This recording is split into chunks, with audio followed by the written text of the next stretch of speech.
lethuba ukuba sibingelele kuBishop wethu baba uJM Gumede nomama wethu First Lady umama uNA Gumede ubuholi bonke bebandla iChurch of God of Prophecy abefundisi inceba zikaNkulunkulu ingcingo zonke kaNkulunkulu umhlaba wonke oBishop bonke abefundisi bonke abagcotshwa bakaThixo ibandla lonke likaNkulunkulu sanibingelela abathandekayo ngegama likaJesu. Sinibingelela kulesi sikhathi esibaluleke kangaka, kulesi sikhathi esinqayizivele esikhulu ebandleni likaKristu, isikhathi sePhasika.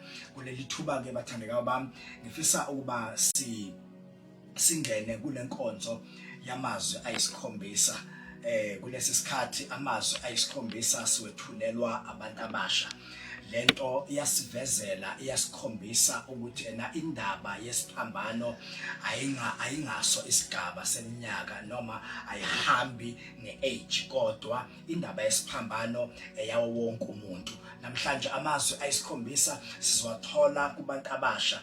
Lento iyangikhumbuza indaba yokuthi uJesu uqobo lwakhe, impilo yakhe yonke yalapha emhlabeni uyichithe ewumuntu omusha.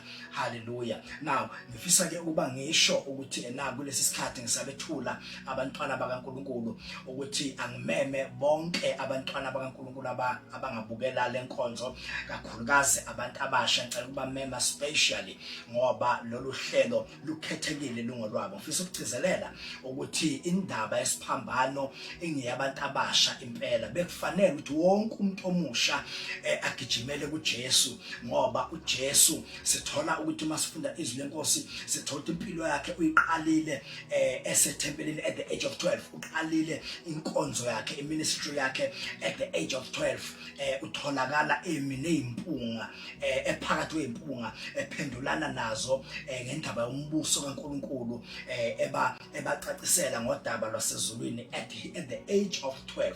So le ndaba bafowethu ayingaso isigaba seminyaka, nabadala nabancane bayangena kule ndaba. Ngivumeleni ke bantwana bakaNkulunkulu, ngivumeleni babukeli bami ukuba singene kule nkonzo njengamanje. Amazwi ayisikhombisa, izwi lokuqala sizolithola kumfowethu uSithembiso Gumede oqhamuka eNdumo. Izwi lokuqala litholakala encwadini kaLuke chapter 23 verse number 34. Elesibili sizolithola kuNkosi Dlamini oqhamuka eMangethe, elitholakala kuLuke chapter 23 verse number 43. Elesithathu sizolithola kuMkhize Luyanda oqhamuka kwaDabeka, lona elitholakala encwadini kaJohn chapter 19 verse number 26 kuya ku27. Bese siya kwelesine. Elesine sizolithola le eSwatini, liqhamuka entokazini eSwatini, uThanzile wakwaShabangu emehlwabomvu, lona litholakala encwadini kaMatthew chapter 27 verse number 46. Elesihlanu litholakala kuWonderboy Manqele eMangethe, litholakala encwadini kaJohn chapter 19 verse number 28. Bese sekwelesithupha litholakala solithola kuSamukelo Dlamini eqhamuka kwaNdengezi encwadini kaJohn chapter 19 verse number 30. Bese sekwelokugcina elesikhombisa liqhamuka kuNdumiso Khumalo oqhamuka eMtubatuba encwadini kaLuke chapter 23 verse number 46. Angimemeke babukeli bami abahle lapho ekhaya ukuba nihlale phansi, nivule inhliziyo zenu, nilalela uNkulunkulu ekhuluma, eshunyayelwa amazwi akhulunywe ngonyama umndeni kaJuda ilenge siphambanweni, ephuma emlonyeni wabantu abasha ceke. Hallelujah. Njengoba noJesu uqobo lwakhe wayemusha. uNkulunkulu nibusise sisalalela lenkonzo. God bless you. Amen.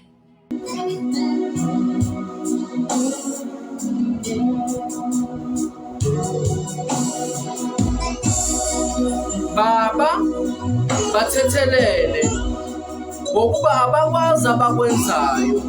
Lawo ngamazwi ashiwo nguJesu Kristu elenge esiphambanweni. Lawo ngamazwi ashiwo indodana kaNkulunkulu isesiphambanweni, ivumile ukuthunywa, ithunywa uNkulunkulu ukuba izofela mina nawe.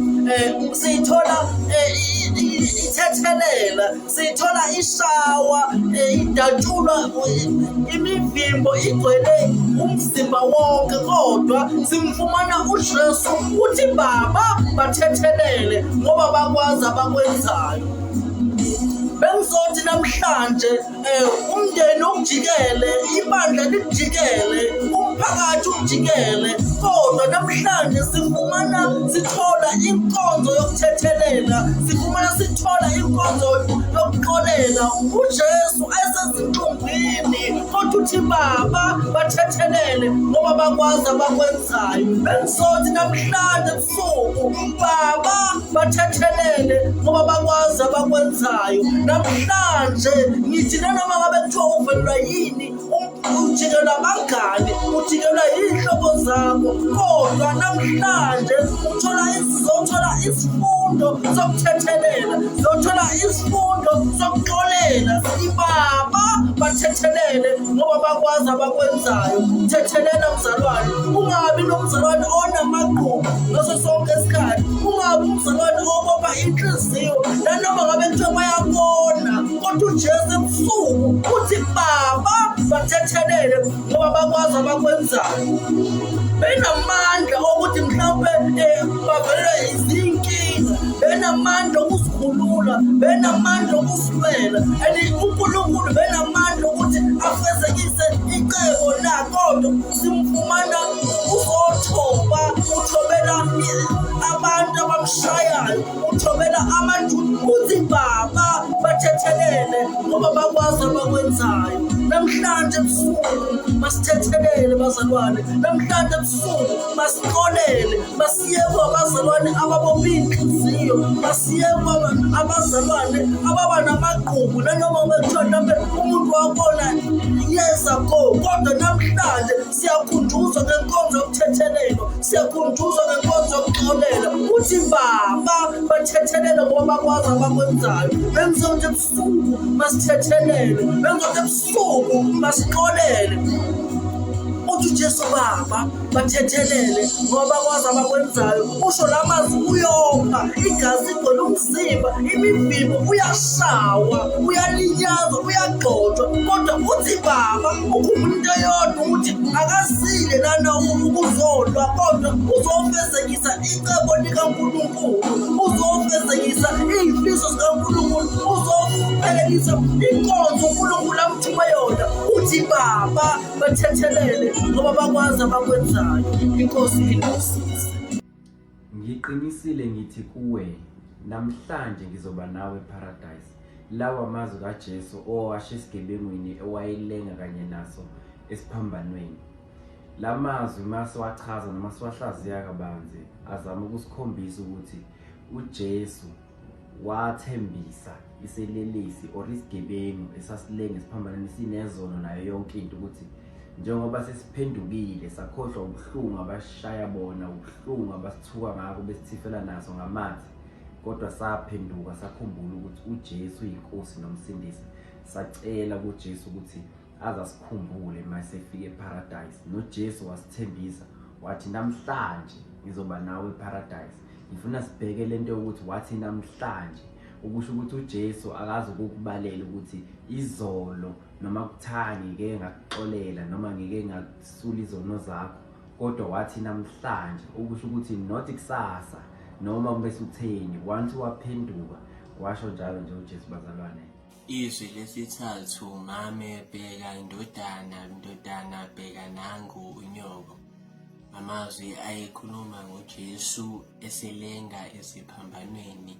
Ilizwi lisikhombisa uthando, lisikhombisa amandla othando nesizathu sokuthanda. Jesu akazange ayeke ukukhombisa uthando esalenga esiphambanweni, wamthanda unina waze wamnakekela. Siyathola laphana ezweni uJesu uma esalenga esiphambanweni. Celeni kwesiphambano kwakumi umfundi uJesu ayemthanda kakhulu, uJohane kanye noMaria. Siwabaphuma esixukwini bakhombisa amandla nesibindi sokuma bambone uJesu ebethelwa esiphambanweni edlula kubona bonke ubuhlungu ayebudlula bukho esiphambanweni, ngoba kwesinye isikhathi kuye kubize ukuthi siphume esixukwini, ngoba esixukwini kunokuxokozela, esixukwini kunezindaba, esixukwini kunezondo. Ungabona sengathi izinto azikhambile kahle mdaka baba, kanti kubiza ukuthi uphume esixukwini. Siyabona laphayana ezwini uJohani 3:16, uNkulunkulu walithanda izwe kangaka waze wanikela ngendodana yakhe, ukube yiloyo naloyo abe nokuphila okuphakade. Bazalwane, lelizwe safakazela yona le nkonzo yothando ukuthi masithandane, sibhekane. uNkulunkulu siyabona ukuthi isikhathi sakhe emhlabeni sesiya ngokuphela, useshiya umyalezo ukuthi mama bheka indodana, ndodana bheka nangu unyoko. Ngoba bazalwane, kumele sibhekane, kubalekile ukuthi sibhekane ngoba siyadingana kuyo yonke into esiyenzayo. Umunye nomunye uyamdinga omunye umuntu. Njengasebandleni kuye kube khona abazalwane abanganabo abazali, umuntu onganayo umuntu onganaye ubaba, kodwa masibhekane. Umuntu uyamthola uma ebandleni, umuntu uyamthola umama ebandleni. Kubalekile ukuthi sithandane ngoba uyasho ezwini lakhe ukuthi sobonakala ukuthi singabakhe uma sithandana. Mama bheka indodana, ndodana bheka nanguma.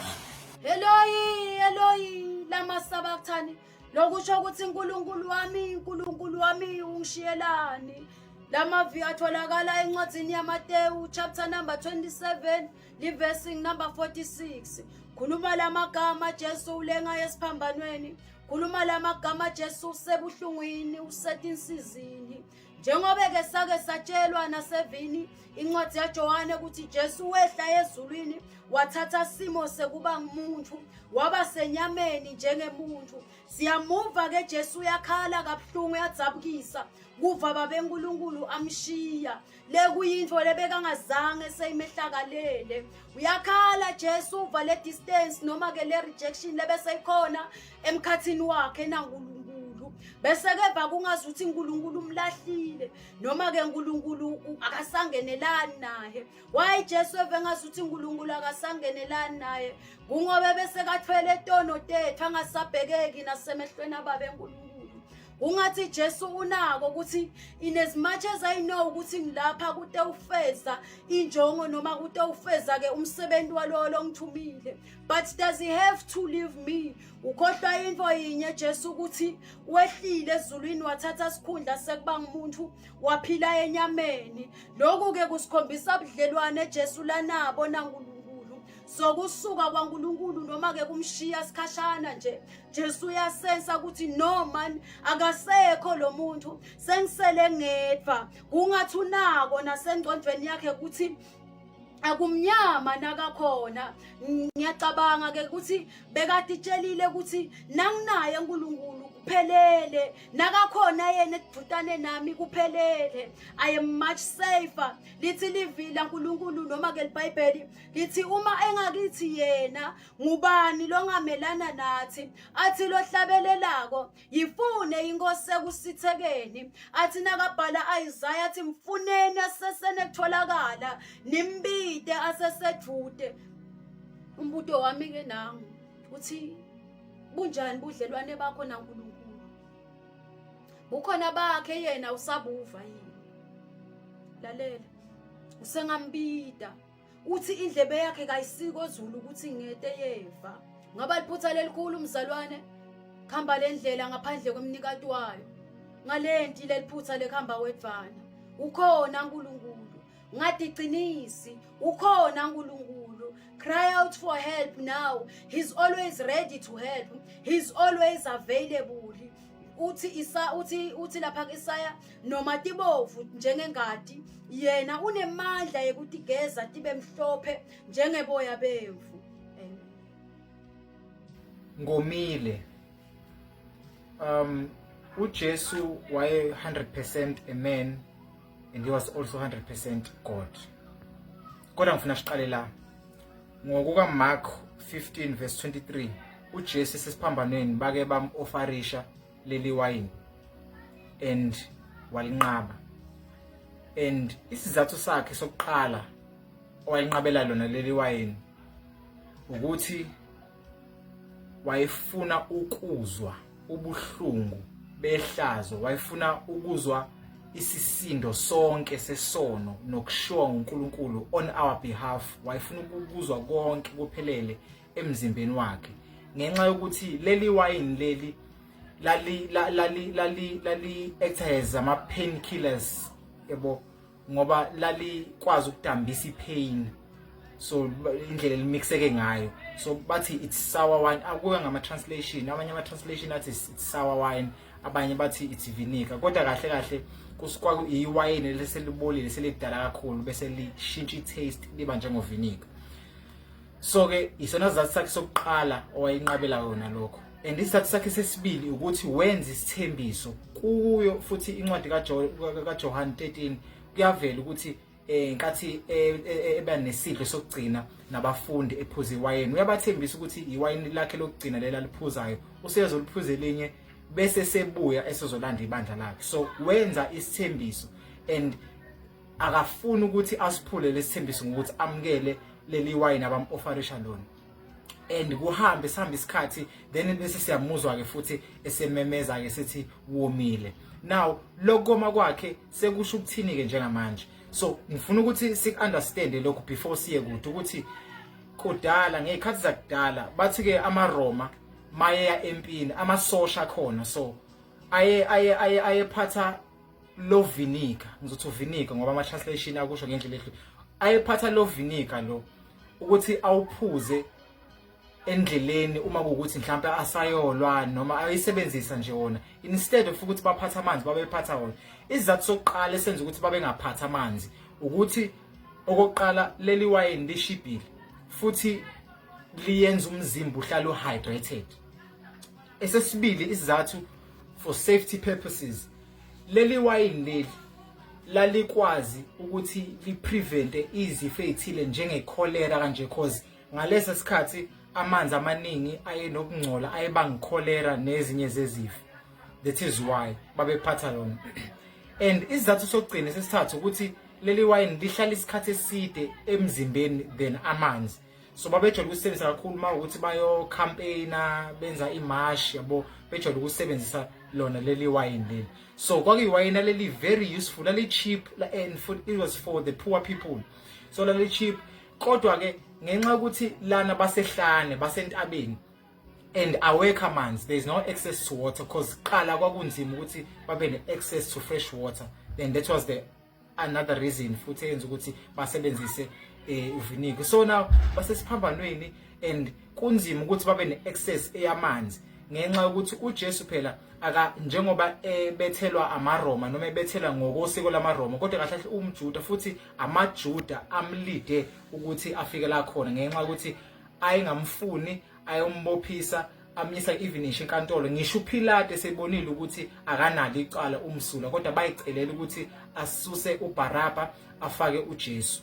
Now uPilate wangaba na choice, kwamphoqelela ukuthi amhende in uJesu ayobethelwa ngalolu siko lolu ola institute wa amaRoma.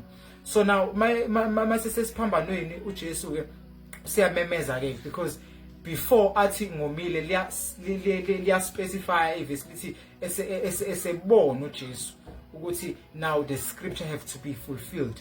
Wase wamemeza ke wathi ngomile ngoba kahle kahle amaHubo 69 verse 27 or 21 kulapho nje kuyavela ukuthi kuprofesayiwe kahle kahle ukuthi uJesu bazomnikeza uvinika ngenxa yokoma kwakhe. So ukumnika kwabo uvinika ingenxa ukuthi one, amanzi vele awekho labakhona. So it is normal for amaJuda ukuthi mabehambile bephathe lo vinika lo, so bamnikeza uvinika ngoba iwona okhona ngaleso sikhathi. Kodwa ngenxa ukuthi yonke into kumele ihambe ngecebo likaNkuluNkulu, So uJesu wayazi ukuthi when to accept it and when to refuse it ngoba waqala wakurefuse. So now so okwesibili usecela because uma ufunda nje lencwadi la prophet ekhona ngoJesu kuyona incwadi yamaHubo uyavela ukuthi ulimi lakhe laselustakile into his upper jaw ngithi yabo. So kwase kunzima for even him ukuthi akwazi nokukhuluma, so he needed that. So bathatha isponge base basiqilisa uvinika inkathi besihloma lapha lekhuzaneni kwispiye besondeza kuyo ukuthi ateste. This time usiyatest usiyavuma. Why?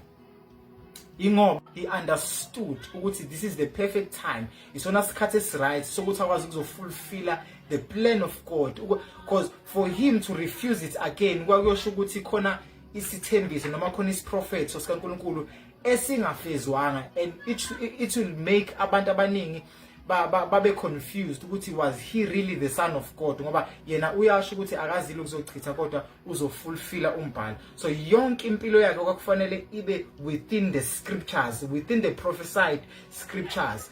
So and again another reason for him to accept isiphuzo okwesibili sebes offeration was it because sekufanele abe naleyo moist emphimbeni wakhe ukuze akwazi ukusho istatement sokugcina sokunqoba which is forever known ukuthi kufeziwe.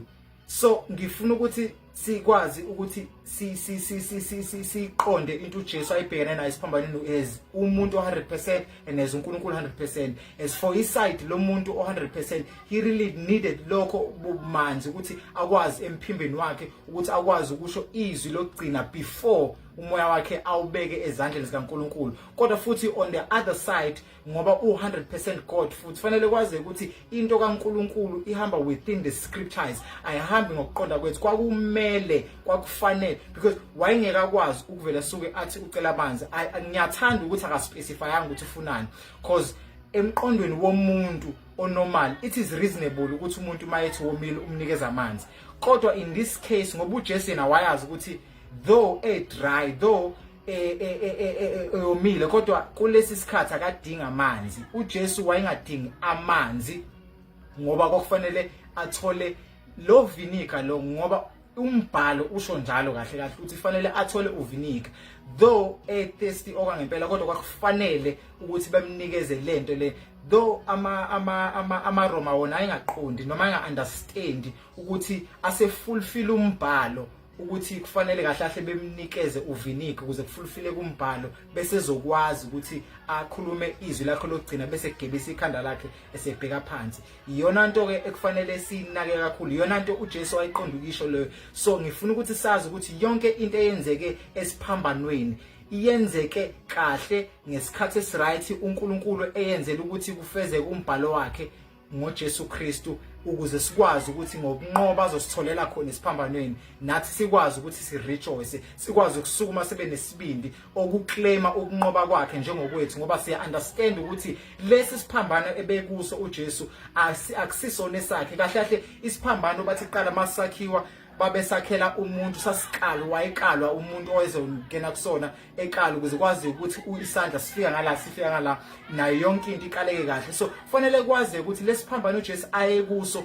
kahle kahle sasiqalelwe umzimba kaBaraba kahle kahle, kodwa ngenxa yokuthi uNkulunkulu wethu uNkulunkulu womusa wafika wangena ngqo esikhaleni saBaraba. Ilento engifuna ukuthi siyazi ukuthi uJesu ungene ngqo esikhaleni sakho, wa experience isono sakho senjoba sinjalo, wa experience nokoma kwakho ukuze wena ngaphakathi kuwe kuzogobhoza imfula yamanzi amaningi athokholwa mina akasoze oma naphakathi. Usho njalo futhi nakowesifazane eSamaria, uyamtshela ukuthi ophuza kulomthombo akasophinde oma futhi. Ngobani? Ngoba yena bese omile on your behalf, awusakwazi ukuthi wena uphinde wome. Ilento uJesu ayifuna ukuthi uyazi ngokuthi uma esesiphambanweni he fully represents you, ngoba wena uzokoma, uzofuna okunye futhi ozokusatisfy kusasa, uzothola okunye namhlanje kusasa ufuna uphinde ufune nokunye. Kodwa once and for all uJesu wame esikhaleni sethu, woma washow uNkulunkulu wenziwa konke on our behalf ukuze thina mase sikholwa nguye sazi ukuthi we are satisfied, sinokuphila kwakho kuphakade once and for all. Lokho ebekufanele sikwazi. kufeziwe izwi likaNkulunkulu bantwana bonke bakaJehova mhlaba wonke noma kuphi la kufinyelela khona leli phimbo sithola kule ndaba uJesu kule ndaba yamazwi ayisikhombisa simthola uJesu ethi kufeziwe. Izwi likaNkulunkulu ke libe selithi ngaphambi kwalokho lithi kwathi ukuba esawamkele uVenika wase ethi kufeziwe utheme ethi kufeziwe waqede wafa. Sizosibuza siziphendule sithi yini le uJesu athi uyifezile azafe nje ufeze ini yini lathi useyiqedile. Ngamanye amazwi mangibheka le ndaba ngizindla ngayo ngiyathola ukuthi uJesu ufeze umsebenzi awuthuniwe.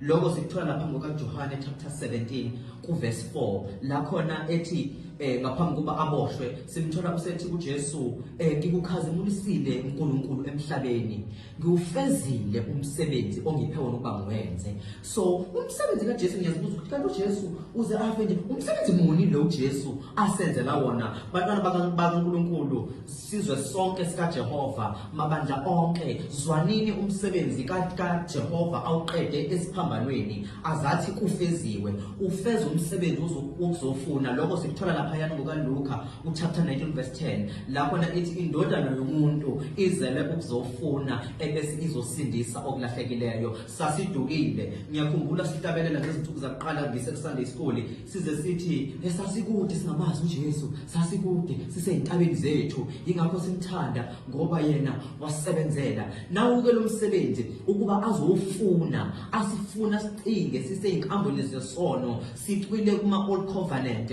lapho nasasithi sikhonza uNkulunkulu singamkhonzi ngendlela sone siphinde kuhlatshwe phinde kwenze yonke into sone phezukwalokho bese sithi hayi uNkulunkulu sibuyela kwesiyaxolisa ngamagazi ezimbuzi nathi igazi lewundlu elisifunile lasithola elizosindisa lizothi mase lisindisa ebese wonke lo msebenzi uyaphelela azathi ohlabelelayo azulazula afune yodwa elahlekile emadlelweni. Sasidukile bangcwele uJesu wazosifuna wazosilanda enkambweni yesitha nasegqeleni besono ezosikhulula utheme sesikhululile yikho simthola sithi kufeziwe ngifezile uNkulunkulu kufezile lo msebenzi onginike wona angehlanga emhlabeni ukuba nje ngizogcwalisa kepha ngehle uzofeza umsebenzi ngigcwalisa umbhalo. Yingakho laphana kwabaseRoma simthola ethi lapha yena obhalayo ubhala aze athi ngokukholwa sihlengiwe sahlengwa nguKristu Jesu owaba yinhlawulo yokukholwa. uKristu Jesu uyifezileke indima yakhe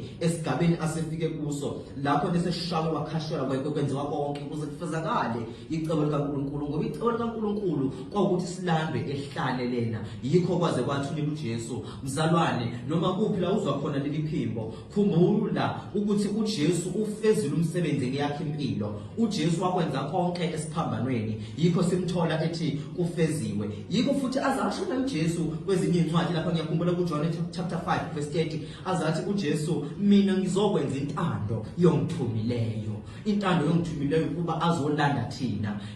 Nkosi yami ngiyakhumbula ethi yenza intando yakho Nkosi ngizinikela kuwe manje. Njengamanje na uJesu wazinikela ukuba azolanda thina. Okusele kuthina abangcwele ukuthi thina sibambe ukukholwa sibambe izwi uJesu asinika nalo. Ngiyakhumbula ekhuluma nabafundi bakhe echaza ukuthi yena usezohamba usezoshiya uthi hayi ngizohamba ngizoflathela leli kodwa nginishiyi nodwa nginishiya noma ingcwele ngumduduzi yena uyakufundisa konke. Ngamanye amazwi uJesu uthi mina ngidlalile yami indima esisele sizodlalwa ngoyingcwele sengasekho mina. Eyethi indima abangcwele yini ukuthi silalele okushiwo ngoyingcwele. Eyethi indima ukuthi sibheke ephasikeni bantwana bakaNkulunkulu asingasabheka okuningi asibheke ukuthi khona indaba yafezwa lapha eCalvary. Ithi mayifezwa le ndaba ifezwe ngoba thina sasidukile safunwa ekukhandlekeni nasekuhlahlekeni kwethu kepha uJesu wasilanda wasiqoqa akagcini ngokuzosiqoqa uzosindisa saphuma esigqileni ekubeni izigqila zesono. Bamba lokhu ke mntwana wasekhaya ukuthi sibheke ephasikeni siyabubula siyasho sithi kunendoda yafayo kunendoda eyafa esiphambanweni eyawufeza umsebenzi lakhona athi ohlabelelayo oqalile umsebenzi uzawufeza wawuqala uJesu umsebenzi kakade ayilindiwe lapha kuIsaya siyabathola bethi hayi silinde uMesaya ozosikhulula hayi isinansi indoda isufezile umsebenzi bandla kaNkulunkulu isikhathi sesimanje ithi into sesifezelwe thina okwethu kwamukela uKristu Jesu sibe bese silandela imigomo yakhe okwethu kunye nje qhaba azathi uPaul ngiqedile ibanga ngagcina ukukholwa sengibekela umqhele okwethu ke manje ngoba uJesu seyidlalele yakhe indima engakabuyi kufanele thina sibambe ukukholwa sizibambe ziqine ekukholweni. Luke chapter 23 verse number 46. uJesu wamemeza ngezwi elikhulu wathi Baba ezandleni zakho ngiyawubeka umoya wami eseshilo lokho wafa. Bazalwane izwi leli lesikhombisa elashiwo uJesu elenga esiphambanweni ezwa ubuhlungu ezwa umzimba wakhe ubuhlungu lethi iBhayibheli wayeshayiwe umzimba wonke ekwaziwe umzimba wonke kodwa izwi alisho uJesu elokugcina sizwa lethi iBhayibheli wamemeza enye version ithi ke wakhala ememeza ngezwi elikhulu ethi Baba ezandleni zakho ngiyawubeka umoya wami Baba ezandleni zakho ngiyawubeka umoya wami. uJesu khona la khona ezwa khona ubaba wakhe emshiya la ezwa khona eseyedwa lapho ezwa ubuhlungu ezwa ubaba wakhe emshiya kodwa lithi iBhayibheli izwi lokugcina uJesu akadikibalanga akadangalanga kodwa uzwakala ethi Baba ezandleni zakho ngiyawubeka umoya wami. Bazalwane la uJesu sifundisa izinto ehlukeneyo usifundisa izinto eziningi kakhulu. Number 1 usifundisa ukungadikibali njengamakholwa usifundisa ukungamthukutheleli uNkulunkulu usifundisa ukuthobeka nokuhlonipha noma sizwa ubuhlungu abazalwane bami ethi ohlabelela kahle oqalile umsebenzi uyakufeza empilweni yami. So uJesu la uqale nobaba wakhe ethunyiwe ezile emhlabeni ukuzofela izono zethu noma esezwa ubuhlungu kodwa into ayazi nento eyafika kuyena wathi Baba ezandleni zakho ngiyawubeka umoya wami noma ngizwa ubuhlungu kodwa uJesu wakhetha ukuthi no man izandla zikaBaba zisafe kunayo yonke into. Izandla zikaBaba izona ezikwazi ukuphatha umuntu abazalwane bami izona ezikwazi ukugcina umuntu athi ohlabela kahle esandleni sakho ngiyagcinwa noma abantu bengathini. So bazalwane la ngifunda izinto eziningi kakhulu. Isandla sika Jehova siyagcinana. So yiyo into eyafikela uJesu ukuthi noma sekufike lesisikhathi ngizwa ubuhlungu noma umzimba wami ushayiwe kodwa angikwazi ukunikela umoya wami kwezinye indawo angikwazi ukunikela umoya wami kwabanye abantu engingabazi ngoba ngazi kahle ukuthi ngavela kuBaba ngizobuyela futhi kuBaba. So uthi ke ezandleni zakho ngiyawubeka umoya wami into your hands I commit my spirit. uJesu understand into eyothi ukuthi ayikho enye indawo ekwazi ukugcina umuntu ngaphandle kwezandla zikaNkulunkulu ngaphandle kwezandla zikaBaba wakhe. Uma ufunda elinye izwi uthi uDavide ungizungezile ngaphambili nangemuva wayesebeka isandla sakhe phezulu kwami. So isandla sika Jehova sinamandla okugcina umuntu. Isandla sika Jehova si protection yabakholwayo. Isandla sika Jehova siyagcinana. Isandla sika Nkulunkulu isona esikwazi ukubeka umuntu endaweni efanele. So ingakho bazalwane uJesu ethi Baba ezandleni zakho ngiyawubeka umoya wami ezandleni zakho ngiyawubeka umoya wami. Kwakungemnandi kwakubuhlungu kwakuthuthumela bazalwane bami ongangukuthi khona uJesu ezwa khona eshiwa ubaba wakhe ezizwa eseyedwa kodwa wangadikibala wathi Baba ezandleni zakho ngiyawubeka umoya. Bengifisa bazalwane sisabheke phasi ke engathi lo moya singaba nawo sibe nomoya kaJesu ukuthi uNkulunkulu akadikibalelwa akathukuthelelwa awubazalwane noma inhlupheko ikhona kodwa uNkulunkulu akathukuthelelwa. Sibuyela kuye noma kubuhlungu sibuyela kuye noma sishayiwe noma sihlupheka ngoba uNkulunkulu ungubaba wethu ngegama lika Jesu amen. Siyabonga kakhulu uNkulunkulu ngawo onke lamazwi abantwana bakhe asebewadlulisile phakathi kwethu bathandekayo bami, siyambonga uNkulunkulu. Izwi likaNkulunkulu lingamandla. Inhloso yesiphambano ukuba kulandwa abantu bezobuyisana noNkulunkulu. Mhlawumbe ngivumeleni babukeli bami lapha ekhaya, njengoba lolu hlelo lwalenkonzo luqondene nabantu abasha, noma wonke umuntu engena, kodwa le kakhulu iqondene nabantu abasha. Ngicela ukumema wonke umuntu omusha, ngicela ukumema intombazane yami lapha ekhaya, umfana wami, insizwa yami, intombi yami enhle, ngegama lika Jesu. Nansi indaba enkulu, kunezwi kulamazwi akhulunywa uJesu kwelesithupha umethi kuphela kufeziwe. Methe kufeziwe ngesingisi lithi it is finished.